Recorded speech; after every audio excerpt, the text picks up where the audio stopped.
Hello everyone. आज की इस क्लास में समाजशास्त्र से संबंधित नए प्रश्नों को कराया जाएगा। ये क्लास आपकी आने वाली सभी एग्जाम्स के लिए इम्पॉर्टेंट रहने वाली है। आप सभी इस वीडियो को ज़्यादा से ज़्यादा लोगों के साथ शेयर ज़रूर कर दीजिए।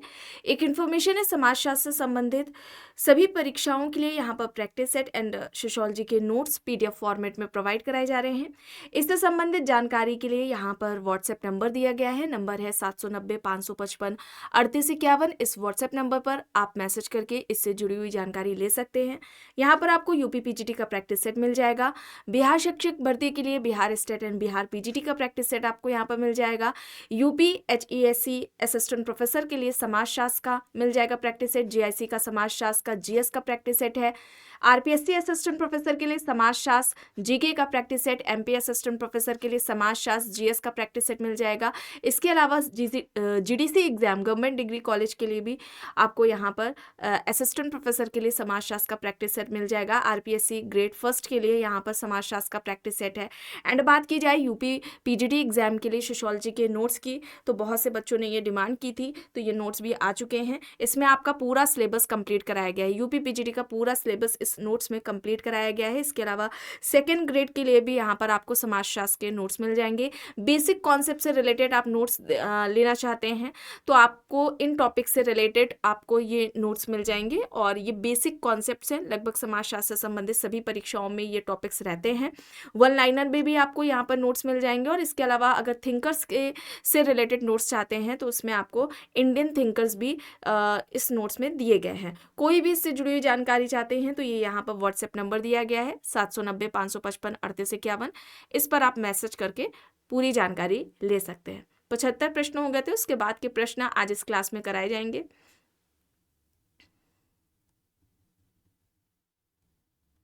यहां तक हो गया था।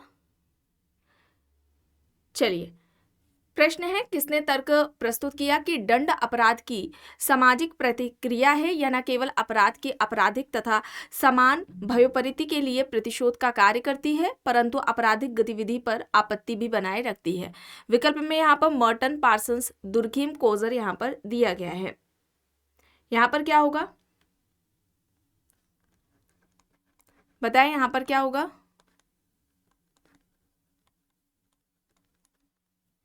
यहाँ पर राइट आंसर क्या होगा? मर्टन, पार्सन्स, दुर्खीम, कोजर यहाँ पर ऑप्शंस हैं। यहाँ पर सही होगा दुर्खीम। ठीक है, दुर्खीम होगा, ऑप्शन C यहाँ पर राइट आंसर हो जाएगा। दुर्खीम ने अपराध के बारे में ये भी कहा था, कोई भी समाज ऐसा नहीं है जहाँ पर अपराध ना होता हो। ठीक है, इन्होंने अपराध को सार्वभौमिक प्रक्रिया बताया था। ठीक है, सोशल फैक्ट भी बताया इन्होंने, आत्महत्या के बारे में भी इन्होंने बात की है। सामूहिक प्रतिनिधान की अवधारणा भी दुर्खीम द्वारा दी गई है। दुर्खीम को कॉम्ट का उत्तराधिकारी भी कहा जाता है। अब यहाँ पर कुछ इंपॉर्टेंट फैक्ट्स की बात की जाए तो यहाँ पर अपराध का कारण किसको माना है, अगर इसकी बात की जाए तो यहाँ पर आपको एक नाम याद रखना है, हट्टन का। ठीक है, हट्टन अपराध का कारण किसे मानते हैं? जैविकहीनता को। ठीक है, हट्टन ने अपराध का कारण जैविकहीनता को माना है, ये आप याद रखेंगे। अपराध का मूल कारण जैविकहीनता, ये किसका कहना है? हट्टन का कहना है। इसके अलावा एक नाम आता है हेनरी गोडार्ट का। ठीक है, हेनरी गोडार्ट का नाम आता है। हेनरी गोडार्ट की बात की जाए तो इन्होंने अपराध और साथ में याद रखना है आपको विचलन का। ठीक है, अपराध और विचलन। ठीक है, ये यहाँ पर हो गया, एक सेकेंड। अपराध और साथ में विचलन का कारण किसको माना है इन्होंने? हेनरी गोडार्ट ने मंद बुद्धिमत्ता को, मंद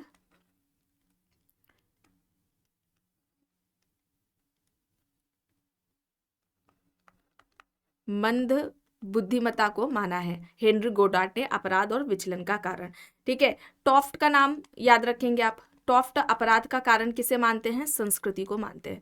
ये कुछ इंपॉर्टेंट फैक्ट्स है जो आपको यहाँ पर बताए गए हैं। और अपराध शास्त्र के जनक कौन है? अपराध शास्त्र के जनक कौन है? किसने व्यवस्थित तरीके से अपराध की बात की है? लोम्ब्रोसो।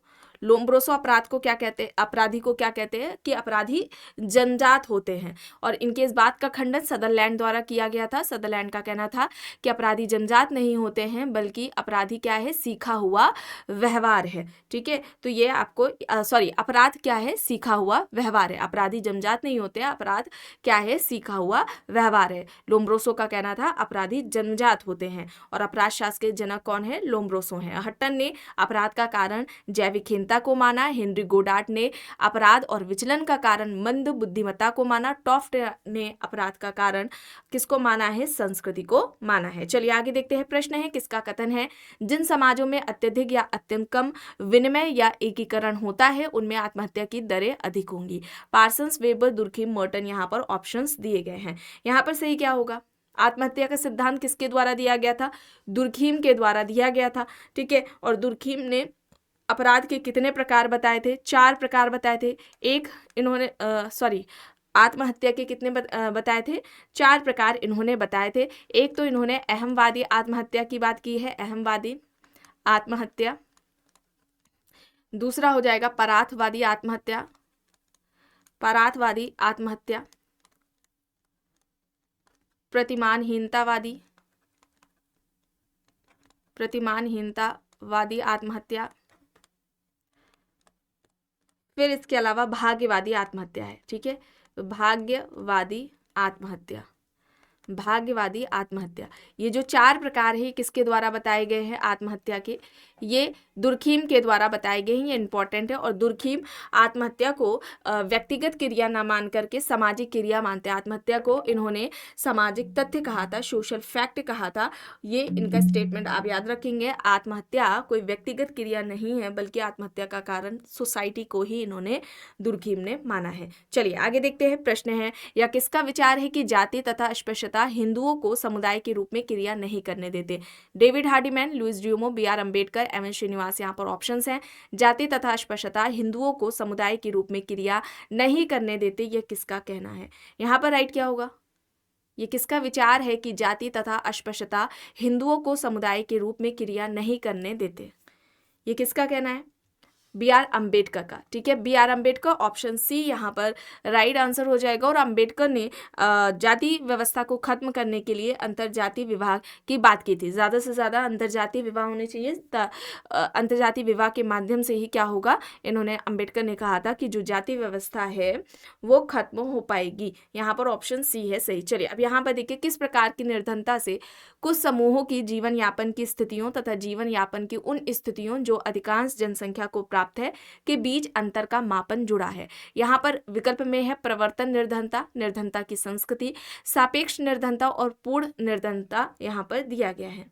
कौन सा यहाँ पर होगा सही, किस प्रकार की निर्धनता से कुछ समूहों के जीवन यापन की स्थितियों तथा जीवन यापन की उन स्थितियों जो अधिकांश जनसंख्या को प्राप्त है के बीच का अंतर का मापन जुड़ा है। यहाँ पर सही क्या होगा, यहाँ पर सापेक्ष निर्धनता है, ऑप्शन सी। ठीक है, विकल्प सी यहाँ पर राइट हो जाएगा। चलिए यहाँ पर देखिए, उत्तर संरचनावाद के संदर्भ में किसने तर्क दिया कि स्टेज मंच पर जो कुछ होता है वह उसी को प्रतिरूपित करता है जो वास्तविक जीवन में होता है।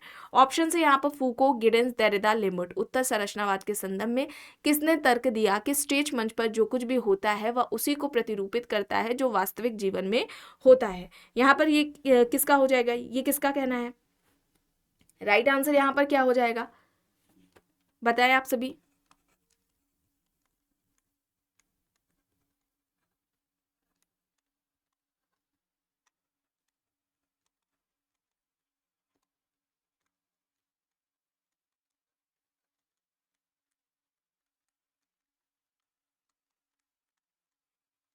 राइट आंसर यहाँ पर क्या होगा,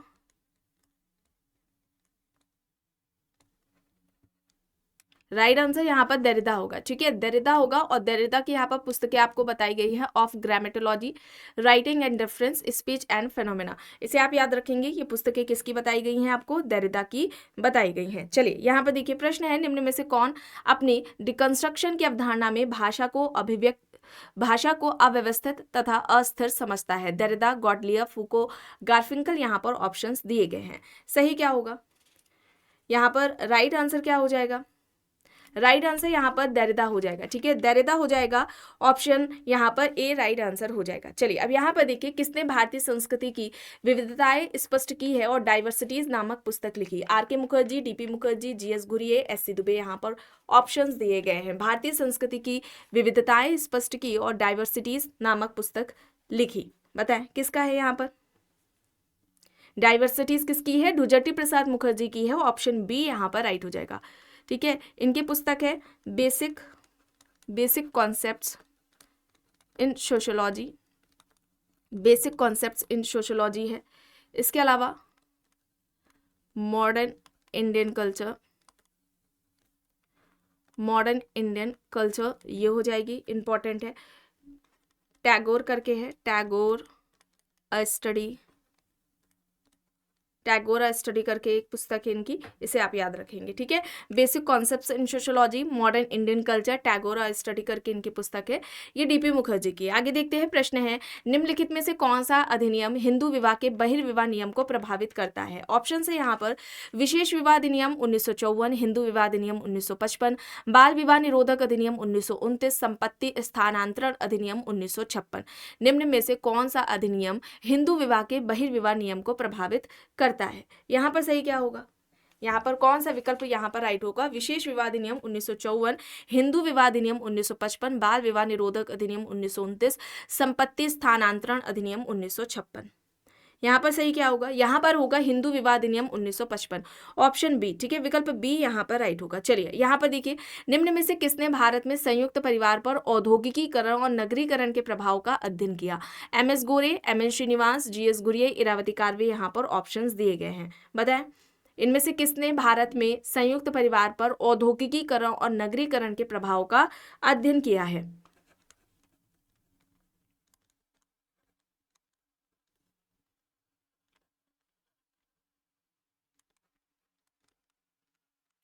यहाँ पर सही होगा M S Gore. M S गोरे की पुस्तक है अर्बनाइजेशन एंड फैमिली, जो कि 1968 में आती है। अर्बनाइजेशन एंड फैमिली 1968 में आती है, एम एस गोरे की बुक है, इंपॉर्टेंट है, अक्सर एग्जाम्स में पूछ ली जाती है। चलिए यहाँ पर देखिए, कास्ट क्लास एंड पावर ये किसकी है? Caste class and power, Andre Beteille, S C Dubey, Max Weber, C R Mills, यहाँ पर ऑप्शंस दिए हैं। मैक्स वेबर आप देख रहे हैं विकल्प में, मैक्स वेबर ने सामाजिक स्त्रीकरण का सोशल स्ट्रैटिफिकेशन का त्रिआयामी सिद्धांत दिया था। ठीक है, त्रिआयामी या बहुआयामी सिद्धांत, इस तरह से एग्जाम्स में आता है। त्रिआयामी या बहुआयामी सिद्धांत दिया था सामाजिक स्त्रीकरण से संबंधित, ये किसका है? इस तरह से कुछ पूछा जाता है। ठीक है, तो त्रिआयामी जो सिद्धांत दिया था उसमें 3 इन्होंने बात की थी। एक तो आर्थिक की बात की है, ठीक है, इसके अलावा सामाजिक की बात की और फिर राजनीतिक की बात की। ठीक है, आर्थिक, सामाजिक, राजनीतिक। आर्थिक के संबंध में ये वर्ग की बात करते हैं, सामाजिक के संबंध में इन्होंने स्टेटस परिस्थिति की बात की और राजनीतिक के संबंध में इन्होंने दल की बात की है। ठीक है, तो यहाँ पर इस तरह से भी पूछ लिया जाता है, आर्थिक, सामाजिक, राजनीतिक, ये 3 तत्व सामाजिक स्त्रीकरण से संबंधित या आधार किसने बताए हैं। ठीक है, कभी कभी वर्ग, परिस्थिति और दल इस तरह से भी देकर पूछ लिया जाता है। ठीक है, तो इसे आप याद रखेंगे, ये वेबर का है। और इसके वेबर के सामाजिक स्त्रीकरण का प्रयोग किसने किया था? आंद्रे बेते ने किया था। और फिर आंद्रे बेते ने सामाजिक स्त्रीकरण के 3 आधार बताए थे। एक बताया था जाति, दूसरा वर्ग को और तीसरा शक्ति को बताया था। ठीक है, जाति, वर्ग, शक्ति। ठीक है, जाति, वर्ग, शक्ति ये किसके द्वारा बताया गया है? ये आंद्रे बेते के द्वारा बताया गया है। ये 3 आधार किसके हैं? जाति, वर्ग, शक्ति, आंद्रे बेते के हैं। ठीक है, आंद्रे बेते ने ये बताए हैं। ठीक है, इसे आप याद रखेंगे।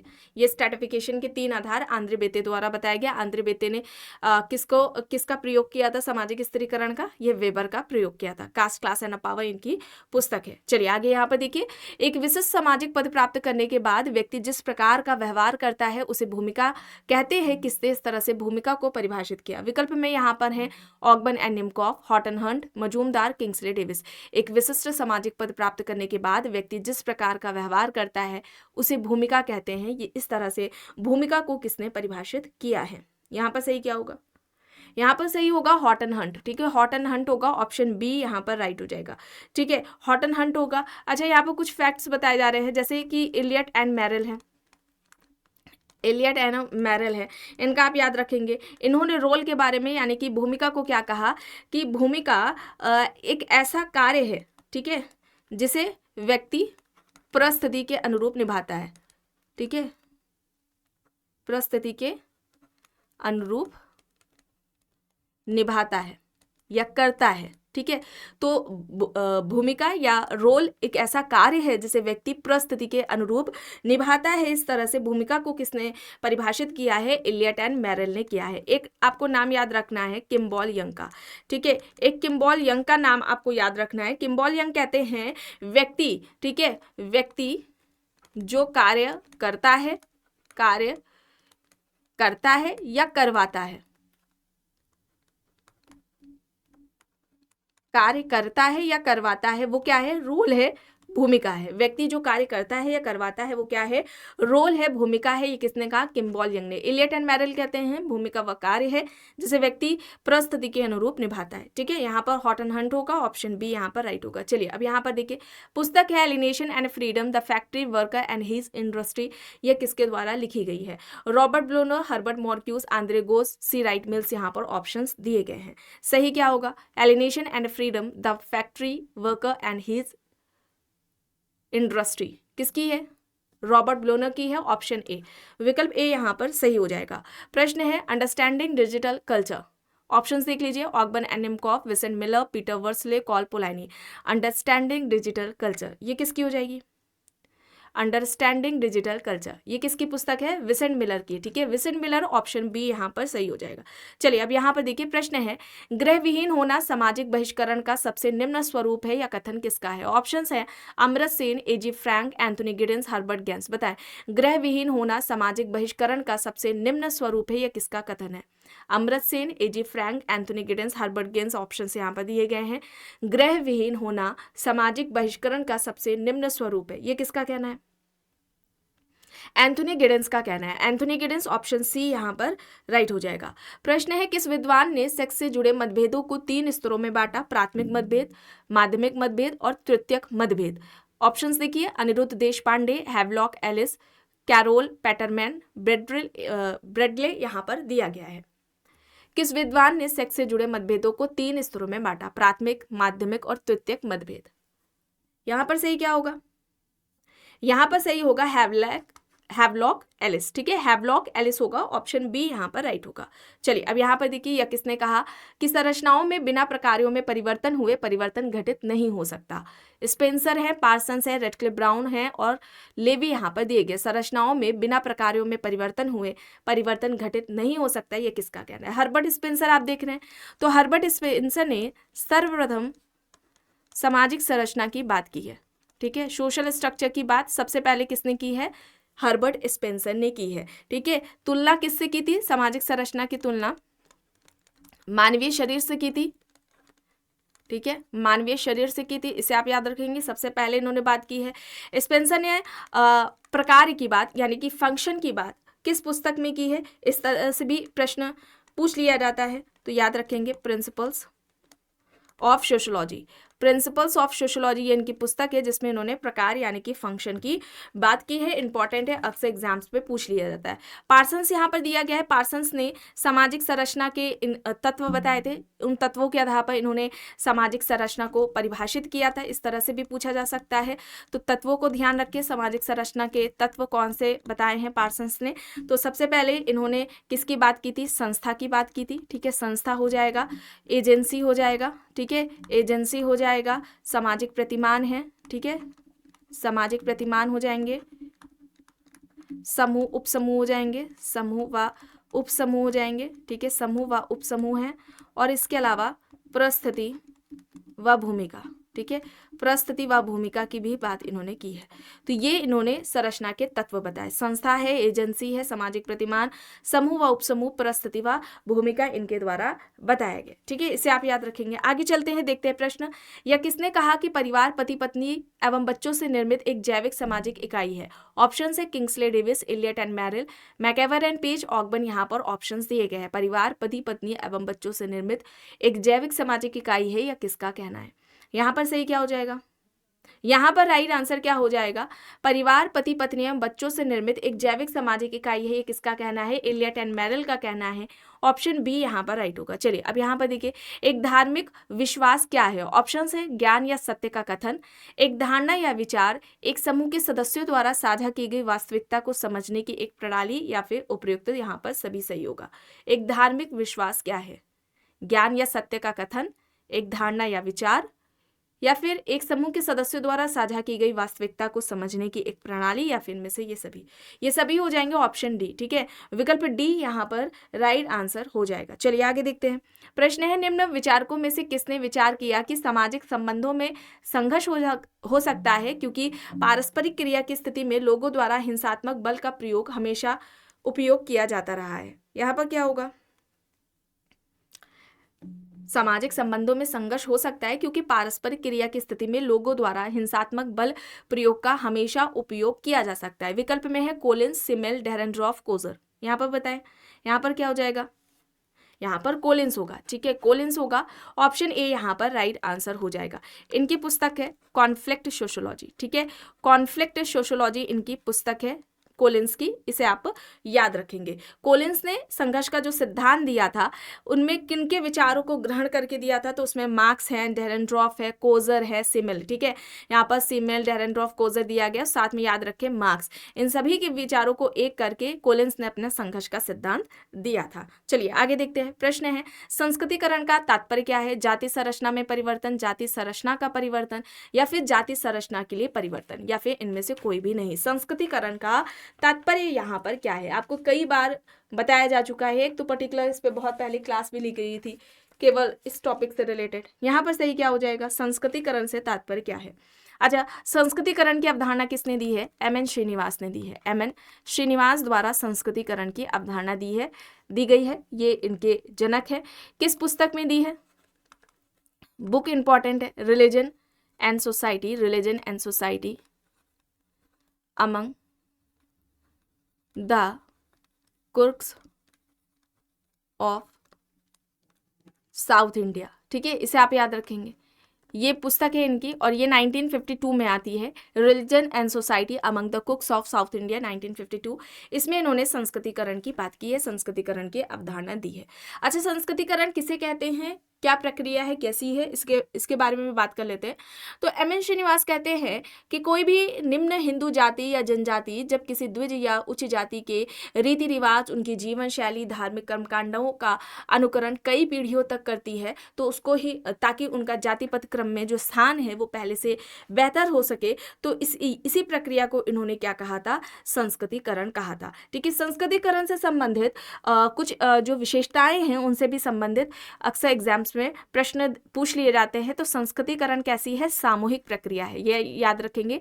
सामूहिक प्रक्रिया है, व्यक्तिगत नहीं है। सामूहिक प्रक्रिया है, व्यक्तिगत नहीं है। ठीक है, सामूहिक प्रक्रिया है, व्यक्तिगत नहीं है, ये आप याद रखेंगे। इसके अलावा इन्होंने संस्कृतिकरण को सांस्कृतिक परिवर्तन की प्रक्रिया कहा। ठीक है, सांस्कृतिक परिवर्तन इसमें देखने को मिलता है, दो तरफा होती है। ठीक है, संस्कृतिकरण क्या है, दो तरफा प्रक्रिया है। हालांकि एम.एन. श्रीनिवास जब संस्कृतिकरण की बात करते हैं तो इन्होंने इसे एक तरफा माना है। ठीक है, एम.एन. श्रीनिवास इसे क्या कहते हैं, एक तरफा मानते हैं, ये भी याद रखेंगे। ये एक एम.एन. श्रीनिवास ने एक तरफा प्रक्रिया माना है। ठीक है, इसके अलावा अगर हम बात करते हैं, इंपॉर्टेंट है, यह पद में परिवर्तन है। ठीक है, पद में परिवर्तन है, पद में परिवर्तन, जाति में नहीं। संस्कृतिकरण क्या है, पद में परिवर्तन है, जाति में नहीं है, इसे आप याद रखेंगे। अच्छा, संस्कृतिकरण के बारे में योगेंद्र सिंह क्या कहते हैं, इस तरह से भी पूछा जाता है।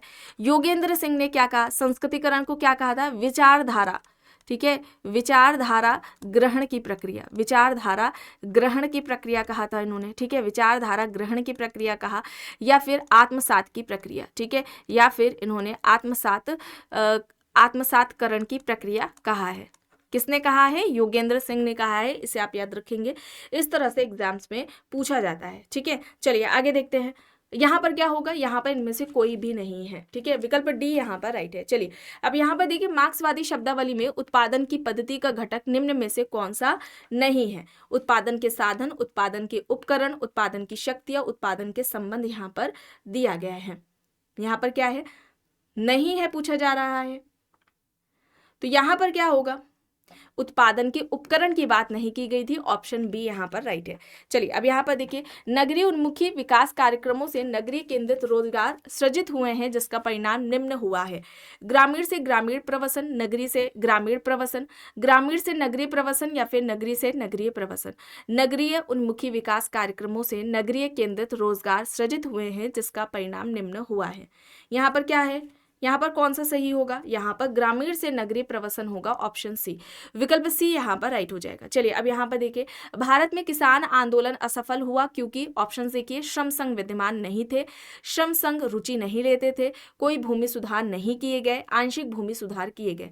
भारत में किसान आंदोलन असफल हुआ क्योंकि, कौन सा विकल्प यहाँ पर सही होगा, श्रम संघ विद्यमान नहीं थे, ऑप्शन ए यहाँ पर राइट होगा। चलिए अब यहाँ पर देखिए, भारतीय संविधान की किस अनुच्छेद के अंतर्गत शिक्षा का अधिकार मौलिक अधिकारों के रूप में लागू किया गया था। इंपॉर्टेंट है ये आपका, जब जीआईसी या फिर असिस्टेंट प्रोफेसर का जो जीएस का पेपर है उसमें भी पूछ लिया जाता है, एजुकेशन है तो इस वजह से ये आपके सोशियोलॉजी में भी पूछ लिया जाता है। तो यहाँ पर शिक्षा का जो अधिकार है, ठीक है, ये मौलिक अधिकार फंडामेंटल राइट में इसे लागू किया गया था, किस आर्टिकल में इसकी बात की गई है। तो यहाँ पर अनुच्छेद 21 आ होगा, ऑप्शन सी यहाँ पर राइट होगा। आखिरी प्रश्न है, कौन सा परिप्रेक्ष्य इस मान्यता पर आधारित है कि भारतीय समाज अद्वितीय है और भारतीय सामाजिक संस्थाओं को मूल कृतियों के द्वारा बेहतर समझा जा सकता है। ऑप्शंस है उपाश्रयण, भारतीय विद्याध्ययन, सभ्यता संबंधी या फिर संरचनात्मक प्रकार्यात्मक। यहाँ पर राइट आंसर क्या हो जाएगा, भारतीय समाज अद्वितीय है और भारतीय सामाजिक संस्थाओं को मूल कृतियों के द्वारा ही बेहतर तरीके से समझा जा सकता है। या किस में आएगा, भारतीय विद्याध्ययन में आएगा, ऑप्शन बी। यहाँ पर विकल्प बी होगा सही। तो आज के इस क्लास में बस इतना ही। आई होप ये आपको क्लास पसंद आई होगी। अगर पसंद आई है तो प्लीज़ लाइक करिएगा, कमेंट करके ज़रूर बताइएगा। चैनल पर अगर आप नए हैं तो चैनल को भी ज़रूर सब्सक्राइब कर लीजिएगा एंड इस वीडियो को जितना हो सके ज़्यादा से ज़्यादा लोगों के साथ शेयर भी ज़रूर करिएगा।